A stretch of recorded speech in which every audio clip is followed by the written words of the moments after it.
Witchbrook provided an update on the game's development status. A first look at cottage customization was revealed, plus an overview of the player's personal garden was shared. All this and more today.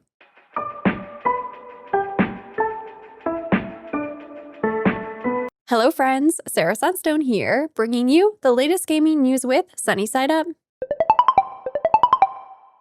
Today is August 12th, 2026.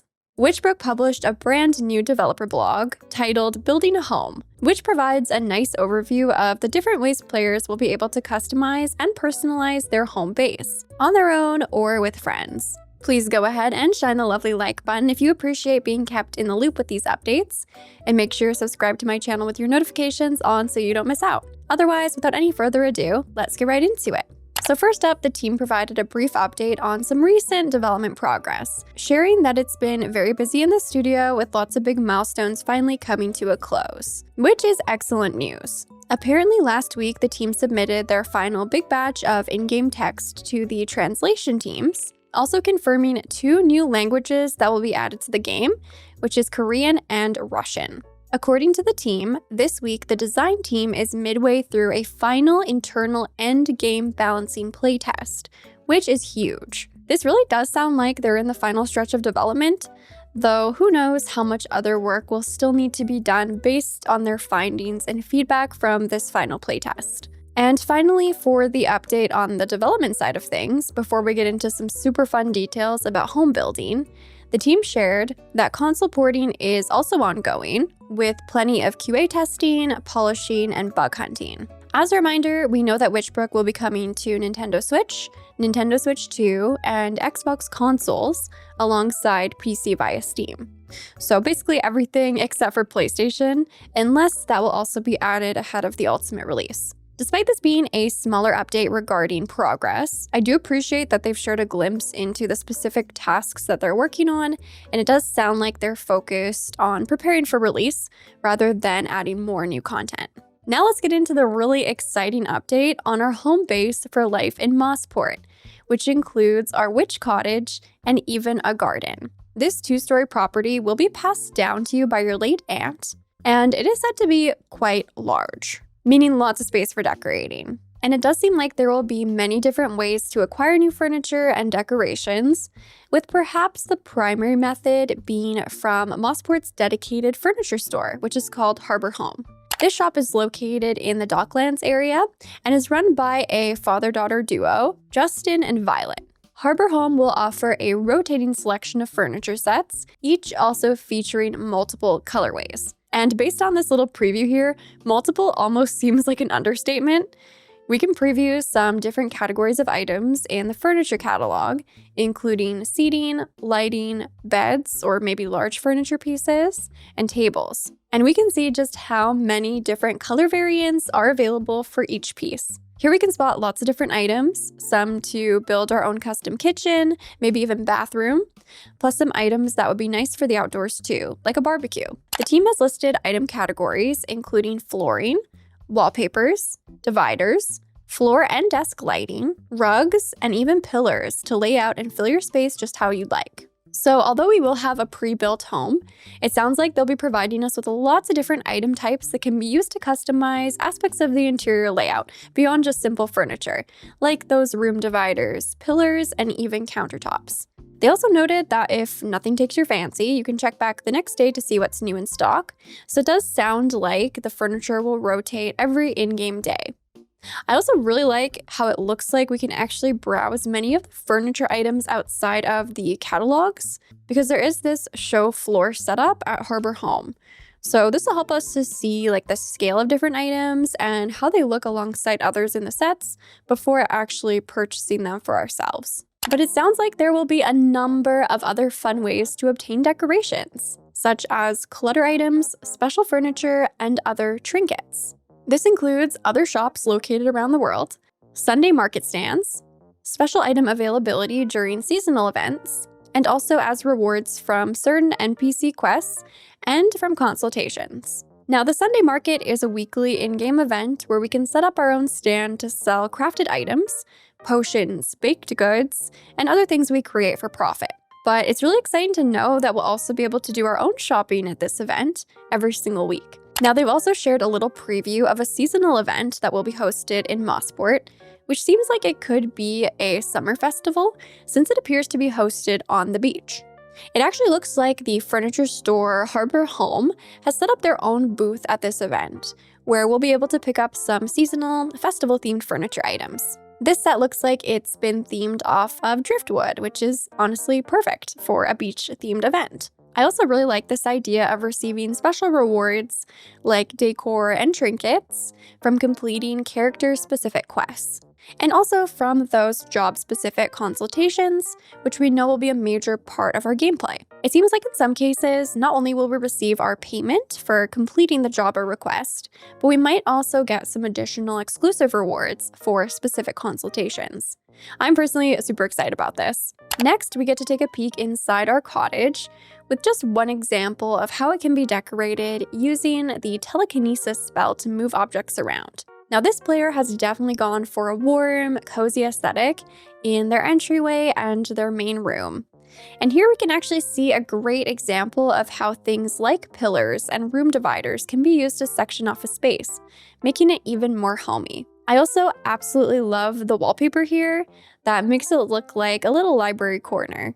The greenery is also so beautiful, and I love how warm the lighting looks. Now, I did think it was worth pointing out that this over here does appear to be our mailbox. It's located just outside of the cottage, which also has a really pretty body of water over here. We can also spot Fable, who's the greedy cottage familiar, who's just wandering around the property. So it seems like they will probably always be around. And then also just outside of the cottage, we can spot some garden beds over here, which actually appear to be sparkling. So it looks like these can actually be harvested or interacted with in some way. Now, the team has also elaborated on the design experience, noting that we'll be able to place items using a grid system, which will allow certain objects to be stacked on top of each other so we can fill our shelves and surfaces as we see fit.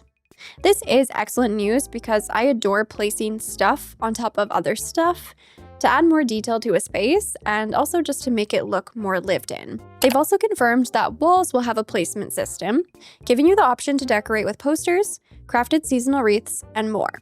You can also apply wallpaper to specific walls or change up your flooring per room to give each space a different feel. And we can see an example of this here, where certain flooring in certain rooms is different from others. Similar differences can be spotted from wall to wall. They also noted how fun it can be to mix and match furniture from various sets in different colorways to make the cottage feel even more unique. Plus, they offered a suggestion of sprinkling the rooms with floor and desk lamps to make the cottage feel cozier, confirming that lights can each be separately toggled on and off to change up the ambiance of the room. Here we can see the transformation from abandoned cottage to this sort of retro aesthetic, plus the exterior space transforms as well. Which brings us to the next big update from the team, which covers the garden surrounding our cottages. Now, the witch's garden is said to be very important and will help us grow seasonal herbs that'll help us save time foraging and give us quicker access to ingredients for all sorts of potions, teas, salves, candles, and other magical craftables. While the garden does have a practical role to play, the team shared that they also want it to act as an extension of our witch's personality, so they've made it just as customizable as the cottage itself. Apparently, we'll be able to lay out garden paths and fences, which are all tileable, making them connect seamlessly as we place them. The local shop called Wildflower, which is pictured here, but we have also seen in the trailer, will also be stocking all kinds of garden decorations, along with the usual planters and seeds. And it seems like there will be some serious variety, because whether you want to create a cozy homestead filled with herbs and flowers or a gothic cemetery, there are plenty of options to get creative. I love this idea of being able to make your garden beautiful and colorful and pretty, or you could take a completely different direction with it and make it a little bit more spooky and darker and mysterious. I honestly wasn't really expecting too much area to customize outside of our cottage, so I am just so excited about this. It sounds like when we first move into the cottage, the garden will be littered with weeds. However, if you allow your garden to actually grow naturally, wildflowers will gradually start to sprout and will slowly expand across your garden. And a garden filled with flowers can actually be a great boon for beekeepers, keeping your hives happy and the resulting honey you produce even sweeter. So looks like we will be able to have functional bee houses in our gardens that will produce honey over time, with the option here indicated to actually pet the queen bee. My favorite part of all this is that the animals we encounter in the wild may also pay our garden a visit and leave us a small gift to show their friendship. How absolutely precious is this? Now, the team also very mysteriously teases that later on during your time in Mossport, your garden may also become home to a more magical kind of critter, but they're going to be leaving the details on this a surprise for now. This gets me so excited that we might be able to have a magical creature live at our home with us. I would absolutely love to hear your thoughts on what this could possibly be, or what you would like to see for this feature down in the comments. But the team takes it even a step further, because we'll also be able to unlock additional outbuildings for use on our land. For example, greenhouses allow us to grow herbs out of season, ensuring that we have a stock of ingredients for magical craftables all year round. And just look at how gorgeous these greenhouses are. I am absolutely obsessed. Now, the great news is that while these spaces can be functional, we can also just use them to design, perhaps creating a place to house our favorite potted plants or to make the perfect outdoor study nook. But it's not just the greenhouses. There will also be a few other placeable huts, like an astrology building that will give you easier access to tools usually only found within the college grounds. Honestly, I am so surprised by how expansive this portion of the game seems to be. I truly was not expecting that we would have all this exterior space to decorate. I also wasn't expecting so much of the space to serve function as well, not to mention those outbuildings that sound super helpful and so far look so lovely. Now, what if you opt to play Witchbrook in multiplayer, which has been confirmed as online-only co-op for up to 4 total players? Well, the team has confirmed that you and your friends can actively move furniture around and change up your layouts without disrupting online play. But what's more is that you can actually each have your own cottage, with 3 additional homes available beyond the main one, as we can see on the map here. I also want to point out how Fable has their own icon here, so you can keep track of them. Plus, it seems like our scooter will also be tracked on the map, which is great to avoid losing it. Apparently, online multiplayer will expand your cottage lands to reveal these new cottages, each with their own rustic charm. These will also be unlocked based on the number of players in-game, and it sounds like they each offer something a little different from one another. So one is styled with a charming watermill, another has a beautiful sunroom overlooking the brook, and the other one is built into the side of a cliff's edge. These buildings are slightly smaller than the host player cottage, but will allow each player to have their own space and garden to decorate as they wish. Although they did state that these would unlock based on the number of players in a play session, I do wonder how this space operates and actually looks in single player mode. Are these buildings and portions of the map completely inaccessible? Are they just not even there at all? Or are these perhaps buildings we could ultimately acquire in endgame if we'd like to busy ourselves with expanded customization and decorating experiences on the land? I'm just very curious about this. Now, the team ended this vlog with a look at the 2nd floor of the main Shadbrook cottage, which has been designed to feature a connecting bedroom and bathroom, and it looks so cute and so cozy. I'm actually maybe oddly super excited to be able to create bathrooms. I feel like this is for some reason often left out of many games when it comes to decorating, so it's great to see this being included. I also love how the player is actually in the bubble bath here.